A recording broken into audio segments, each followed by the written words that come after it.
Hello everyone. Today we're going to talk about George Herbert Mead. Mead began his intellectual career at the turn of the 19th and 20th centuries. It was a time that saw two schools of individual thought. First, Freud and psychoanalysis thought that the individual was driven by a tension between basic drives that occur in every human being. John B. Watson expanded on this, attributing all human social behavior to responses that were similar to animals. All human behavior was, according to these two theorists, either a response to internal drives, Freud's theory, or external stimuli, Watson's theory. Humans were, according to these two theorists, passive, non-reflexive individuals. George Herbert Mead challenged these assumptions, which pretty much dominated thinking about how we organize ourselves and respond throughout our daily lives. Think for a minute about how little sense these static approaches make. If, for example, you see a bear in a painting, a bear in a zoo, or a bear coming up on you when you're camping, you're going to have three very different responses. You're not just going to have a response based on some internal drive or some external stimulus. You're going to reflect, perhaps very quickly, without thinking about it, and act accordingly. We do this with not only objects, but with other people. Read significant others on page 316 in your text. Charles Horton Cooley, Mead's associate. Mead and Cooley arrived at the same general idea. Mead calls it taking the attitude of the other, while Cooley calls it taking the role of the other, the language that we use today. Well, what does this mean? We act based on our feelings and even our view of ourselves and how we think that other people see us. Think for a moment about taking a test. Without thinking about it, you ask yourself, what is in the professor's mind as they write this test? What are they looking for? This is a straightforward example of taking the attitude or role of the other. We do this through the use of language, and language is a system of symbols. We listen to cues, we look for verbal cues, we act according to these cues. We can sort out, for example, a bear in a cage, in a zoo, or in the wild as different. And we're able to assess a behavior of other people as we imagine that it relates to us, whether we're being treated correctly, what we will have to do to impress someone we want to impress, or to avoid someone whom we want to avoid. All predicated on our manipulation of symbols and our exchanges with other people. What about this bear and the people with whom we need to interact?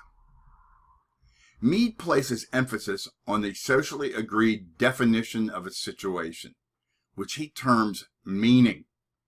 Meaning is not just a reflex or an abstract idea disconnected from the world.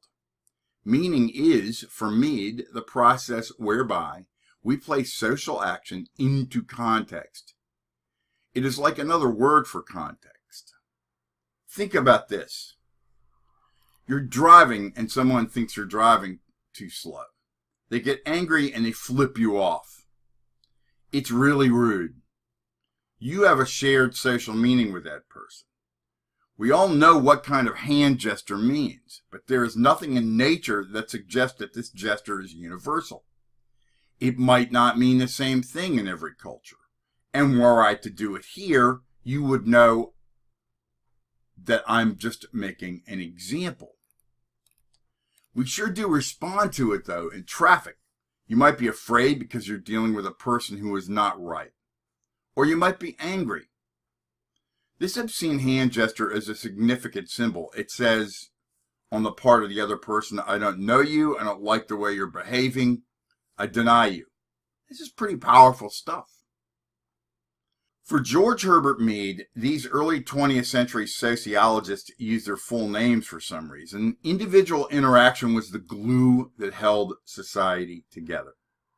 On our matrix of collective, individual, and rational, non-rational, or cultural, Mead would be solidly in the non-rational individual quadrant.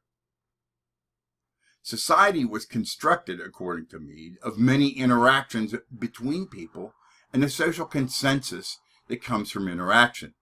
For Mead, society, from which we get social norms, let's return to our traffic light example from chapter 1, is termed the generalized other. We draw on this knowledge, collective knowledge, and use this symbolic knowledge in our everyday life. Mead does not foray heavily into analyzing this generalized other, only acknowledging its presence and its influence on our interactions. In the second reading in this section, Self, Mead lays out his theory of interaction. The self is not a static personality or a solid place where our consciousness resides. It is a sort of active, always assessing the world of symbols around it, clearinghouse of information. Self is self-consciousness. Borrowing from grammar, we are both object and subject of our own self-consciousness. How do we do this? Mead uses two terms which we view as synonymous. When we view ourselves as the object of our self-consciousness, Mead terms this the me. We are defined and define ourselves based on our interactions with others. It is, according to Mead, the organized set of attitudes of others which one himself assumes. We take the attitude or role of the other in this reflexive self. So, contrary to 19th century static views of personality, or modern popular culture versions of one's, quote, true self, unquote, we don't have a true self. We divide ourselves up in all sorts of different selves with reference to our acquaintances and people who are important to us. Think about this for a minute. You do not necessarily act the same way around your friends as you do around your parents or your children or your coworkers, or around strangers for that matter. If you are in some sort of relationship, you may have relaxed your role-taking a bit since that first consequential getting to know the other person encounter. This does not mean that you are not authentic. We simply must have multiple social selves to move forward and exist in everyday life. Sometimes, though, we must act without reflection. This is known as the I in Mead's language. It represents the here and now, creative aspect of oneself. No matter how much we rehearse our behaviors or try to anticipate the reactions of others, our interactions may take their own course. For Mead, this process is central to our becoming fully human, the process you might have encountered in your introduction to sociology class as primary or childhood socialization. Mead theorized that the process of moving from infant to adulthood was characterized by two stages: the play stage and the game stage. The play stage is when, as very young children, we engage in a sort of random play. Think about the Fisher-Price or Doc McStuffins lines of toys for very young children. Particularly if you're parents, you may be familiar with this. Some of you might have children of your own. If you don't, walk through the toy section of a Walmart and you'll see what I mean. They have a play McDonald's, a play school, a play doctor's office. These don't come with a set of rules, right? When, as a 5 or 6 year old, we mimic our parents, playing mother with dolls, for example, we are spontaneously engaging in make-believe. We role-take or assume the roles of only one other person at a time. whether we are mimicking our mom or pretending like we're Spider-Man. Then we grow up a bit.